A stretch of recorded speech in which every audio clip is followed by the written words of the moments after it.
Okay, so what's happening now? I am going to set up my laser engraver with this laptop. We're gonna follow the instructions on the ACMER manual. I already downloaded the software. Okay, this is the important part, setting up which USB port the engraver is going to use. Those LED lights are super pretty. I would like to leave them on, but to avoid some EMI interference, I'm gonna turn off my pretty LEDs. So here we go. Power supply, let's hook it up. Power supply gets hooked up to the motherboard, so does the USB cable, by the way, and place it in the 0, 0 position. In the 0X and the 0Y position. Okay. There's a USB cable to connect to the computer, to the machine, and power on the machine to turn on the engraver after I've already plugged it into the computer.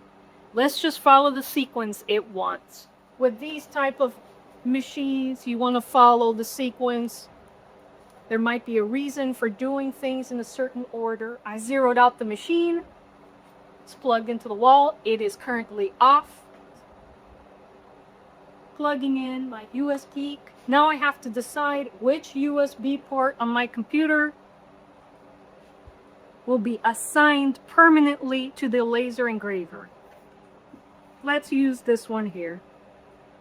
We've plugged into the machine. Now we can power on the machine. The machine is on. Okay, now the next instructions are for LaserGRBL. So let's open up LaserGRBL. By the way, you can download LaserGRBL online for free. Both Inkscape and LaserGRBL are free. If you are following me using my newsletter number 5 tutorial, I have all the links set up. So you don't have to be searching the internet for download links or anything. I also include cutting templates if you want them in my newsletter number 5. LaserGRBL, opening it up on this computer for the very first time. Okay, so it's telling me select the correct COM and baud, and then click connect, and it's telling me what the correct COM and baud should be, and it matches. All right. Next, start engraving. Starting up LaserGRBL again. I'm gonna load up the file. If the movement of the laser head is what I expect, then the motherboard of this thing took care of all the necessary communications. If not, we're gonna have to dig into my tutorial for the driver instructions and for the workspace setup instructions, because those instructions are not here. I'm hoping they're not here because we don't have to do that, but let's see. I'm going to load up Raymond's file into here. Okay, let's go to, for cutting we have to vectorize this file, so we shall do so. And it changes it into the outline of the F-holes we need. Border speed, we want this to be 800 millimeters a minute. We do not want this at constant power. It's set up at constant power here. We're changing from M3 constant power to M4 variable power. Very important, folks. Okay, so we're going to dynamic power. M4 dynamic power. We got to click on auto size, 300 dpi. We need the size and width of the cigar box. Or do we? Or do we? It's displaying the size and width of the workspace. I think this is correct. Create. You have set a size and offset that makes the job larger than the workspace configured for your engraver. All right. It thinks my engraver is 300 millimeters by 200 millimeters. That is incorrect. It's 300 by 300s. This could generate soft limit. Oh, are you sure of the entered values? I'm going to say yes, and let's see what happens. LaserGRBL should allow me to go in and set the workspace size. My problem that I'm having here on the live is LaserGRBL isn't giving me access to those parameters. Why? I don't know, and it's something that I'll troubleshoot off of the live, but if I can get it to work without setting those parameters, and it says, do you want to work? This is going to color a little bit outside the lines. I said yes, because we know. Yeah, it should still. Because my file size and the actual engraver size is the same. Let's see if this laser module moves to where I expect it to move. And if it does, then we can do a test cut. You guys saw me do this on a previous live. We're going to do it for the first time here on this LaserGRBL. We're going to navigate the workspace by double clicking on my workspace in LaserGRBL. Clicking on the top of my F-fold pattern. Oh wait, I haven't connected my laser engraver yet. I have to connect it. Connect. Ta-da! It's connected. All right. Everything looks okay. Let's navigate to the center of my cutting pattern. Oh, okay. Is this laser engraver more plug and play than my IOE color over there? This is a good thing. This will make things easier on you guys who are thinking about getting a laser engraver. I have to place a box underneath this pattern that it's moving in to make sure I got my sizing correctly. Okay, so this box is the same exact size as the box that I'm hoping to engrave, cut today. So we're going to check our F-hole placement under the workspace. Let's go back to the middle of the pattern.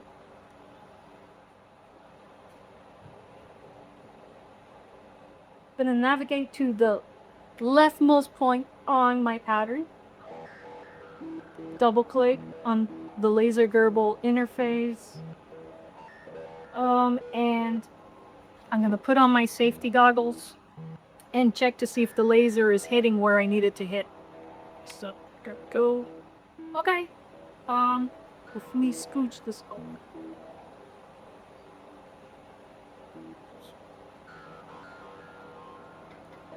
Doing that pesky alignment process again. Alright. Eval.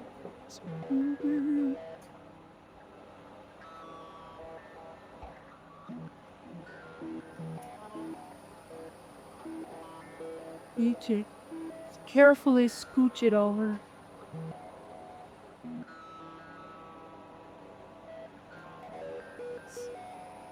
Make sure we're still symmetrical on the sides, because we did nudge the box downward a little bit, but I might have moved it a little bit to the side. So folks, I got some good news. This ACMER laser engraver is more plug and play than the IOE color I was using before. Why is it more plug and play? One, I didn't have to download drivers so that this thing would work with my Windows computer. Two, although I couldn't access the parameters that would allow me to let LaserGRBL know that I'm working with a 300 by 300 workspace, the sheer fact that I properly set up my file in Inkscape just allowed me to bypass that process altogether. So this ACMER laser engraver is more plug and play than my IOE color. All I had to do was do what the manual said. Just make sure that the COM and the bit rate was set to the right number in LaserGRBL, and it was. And just run it. That's amazing, amazing. Now, I think that this is going to need at least 8 passes.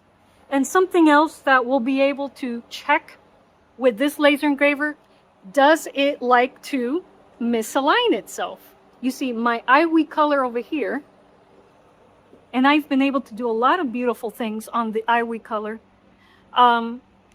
Sometimes even within a cycle, it misaligns, and I don't get a perfect cut.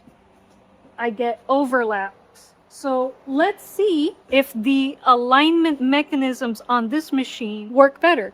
Already, it's proving to be more plug and play than my iWeak color. For those of you who are thinking about buying this, you will still need my tutorial on how to set up your cutting and engraving file in Inkscape.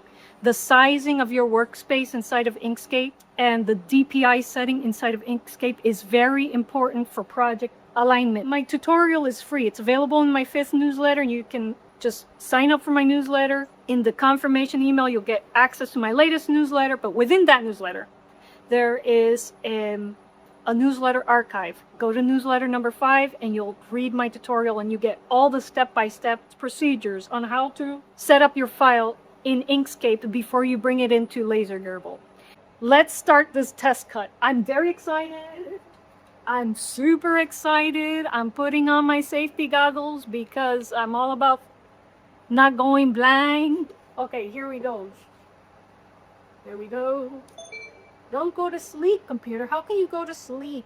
It disconnected my laser engraver from my computer when the computer went to sleep. I'm gonna take my computer off of sleep mode. Never turn off the display. Okay, let's connect you back to LaserGRBL. Let's get the burn going, guys. I'm gonna start with 5 rounds first. So I go into progress, and right now it's set at 1 turn. I'm gonna give it 5 turns. I don't think it'll finish the cut in 5 turns, but I like for it to stop. So then later I can turn it back on again and see if it'll realign with itself. If it does, then this engraver is better at alignment than my iWeak color. Running program. Lawrence, don't look at this thing here. Yeah, okay. There we go. All right, guys, I heard that the engraver finished its first 5 rounds. Let's take a look at it. And let's see if we have any misaligned burns. Let's see. Oh my gosh, it does not. Take a look.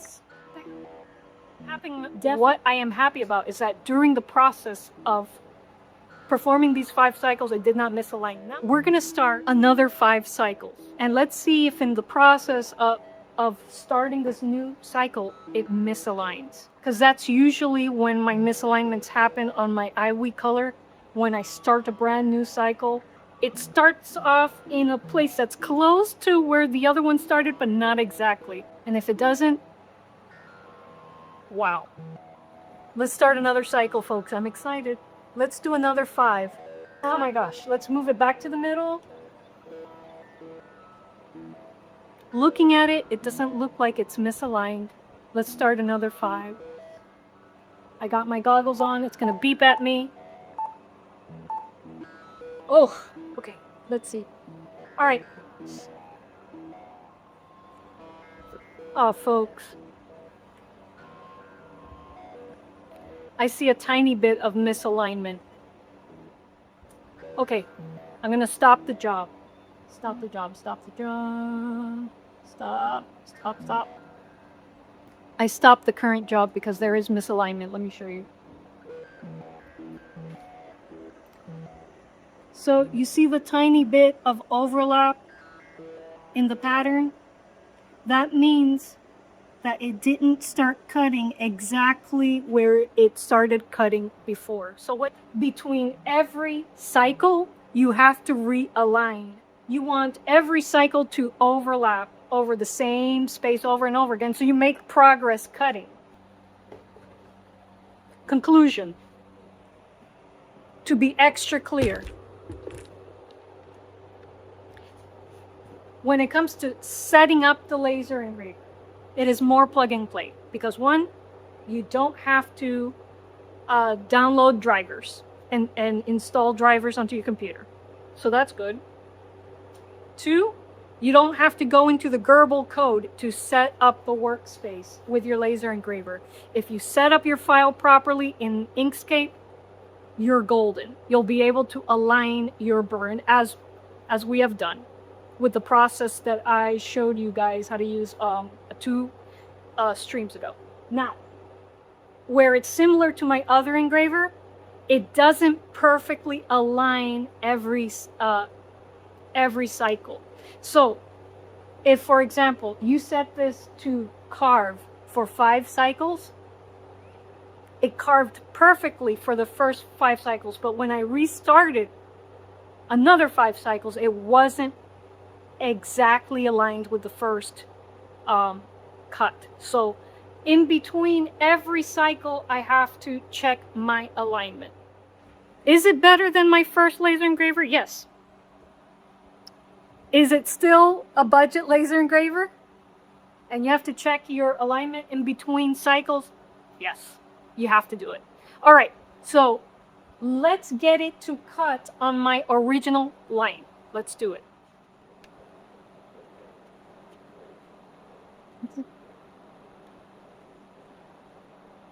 Since this is the same kind of box as King Dolphin's box, I'll be keeping track of how many cycles was needed to make the cut, because from the onset, I'm gonna set the maximum amount of cycles to that on King Dolphin's box, so we only need 1 cycle. And so 5 rounds made a decent dent into my Padron cigar box lid. Let me ask you, how many more passes do you think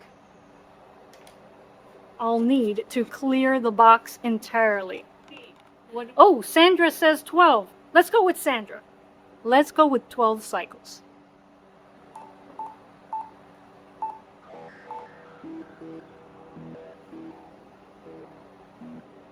Woo. Started with a vigor. This is what the IWE color did. So, yeah.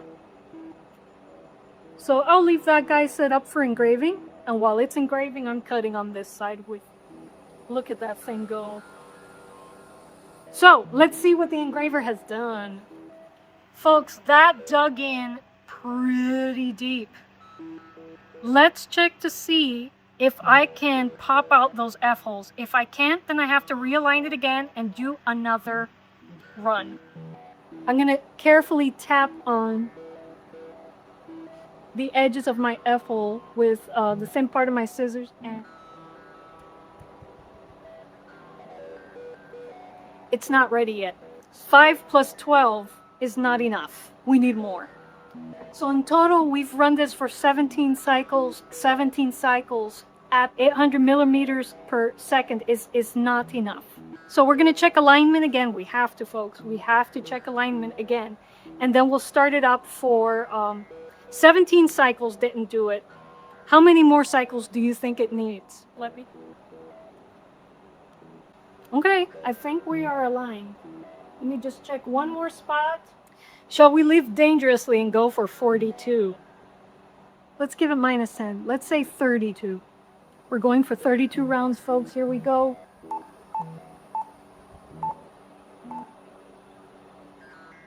And it looks like my alignment was spot on. It's running over the line it made before exactly. So this shall be my laser engraving notepad. I had this in my workshop.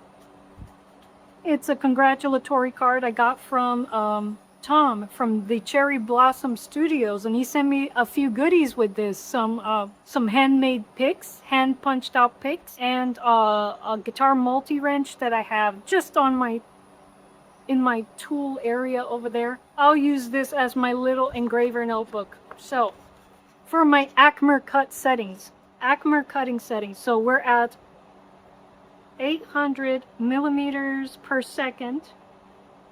We're using dynamic power, not constant power. We never want to use constant power. All right, for a Padron box, okay, so we started off with 5, then Sandra suggested 12, and now 32. 5 plus 12 plus 32 rounds, all right? So we'll add up all the rounds at the end and see how many rounds we actually need to cut through a padrone lid at 800 millimeters per second on dynamic power. And I'm happy to see that the red shield hasn't fallen off. That's always great.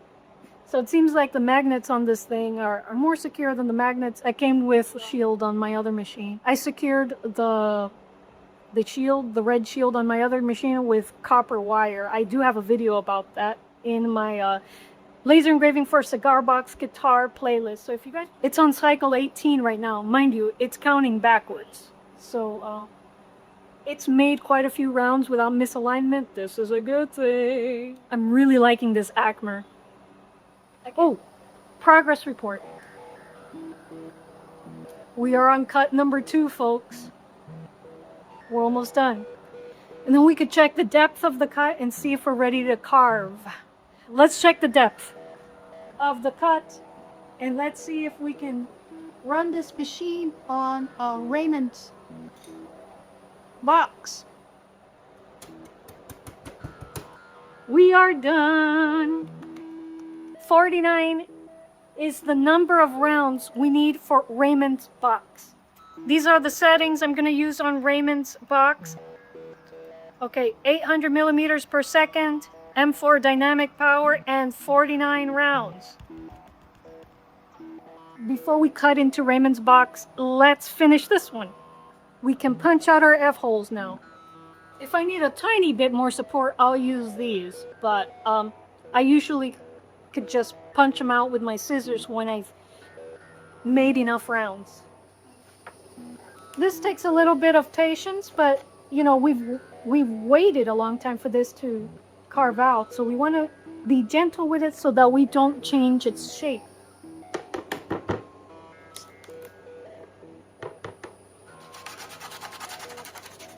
First cutout, ready to go. Because I had to restart a few times, you get a little more charring on the edge than you want.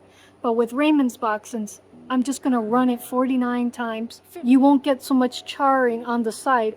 Again, if there are no misalignments during the process. Let's cut out the other side.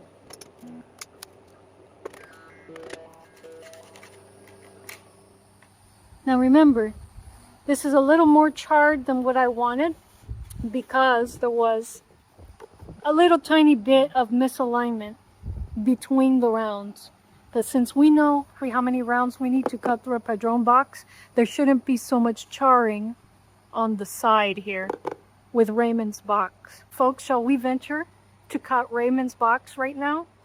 Raymond says go for it, we're gonna go for it. Here's the scary part, folks, because now we're down to the real cut, the real burn. Something that I forgot to check with the test burn was the focus. We got to do that. That means the height of the module on top of the box. So I am lowering the module down to this red thing, to this red spacer. Let me get you guys closer so you can see. We're going to do this right. We're going to focus the laser module so we don't get too much charring. You want to be able to run your spacer underneath the shield like so. You don't want it to be stuck on there. That is tight. Let's move it back to 0 position. Okay, we've zeroed out the engraver. Let's go back into LaserGRBL, load up the file again. We're gonna vectorize, clip is vectorized. I'm gonna go to next. Border speed is at 800 millimeters per minute. We're on dynamic power, good. We have to press this auto size 300 DPI and create. But first we gotta connect our laser engraver. It's gonna be connected. Let's align the box. We're ready to begin, folks. This is a scary part because I am engraving onto, cutting into a box that's already been beautifully engraved. So I'm hoping that this cut is perfect. Let's set 49 cycles. Here we go. Run the program.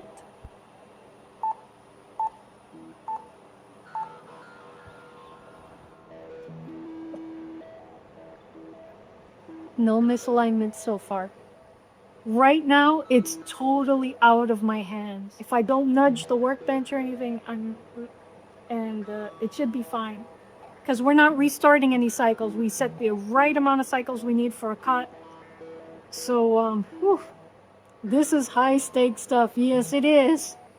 You guys, when you get your own laser engraver, you will know what this feels like. This side has already partially dropped the cutout. Wow. Raymond, there is no charring so far. Zero charring. So nothing's biting into the image we've already engraved. It's on cycle 2. Really? It doesn't look like this side is ready. Oh no! Oh my gosh, it's on the last cycle, folks. On the last cycle. We're done. I'm a little concerned because one of the cutouts popped out on its own and the other did not. The left F-hole is partially removed, but the right one indented, so I think I can pop it out. Let's just check. I'm gonna do this very, very carefully and try not to move the box in case the right side needs a few more rounds. Ooh. No, it popped out. It popped out perfect. Okay. It's popping out with my fingers. This is a perfect cut. When you get a perfect cut, you get perfect cutouts. Look at these F-holes. No charring whatsoever. Okay, I'm definitely including the link to this engraver in the video description box. Take a look at my tutorial in newsletter number 5. Take a look at my laser engraving playlist on my channel. But folks, let's go see this out in the sunlight. It is amazing, Raymond. Oh my gosh. This is the most perfect cut.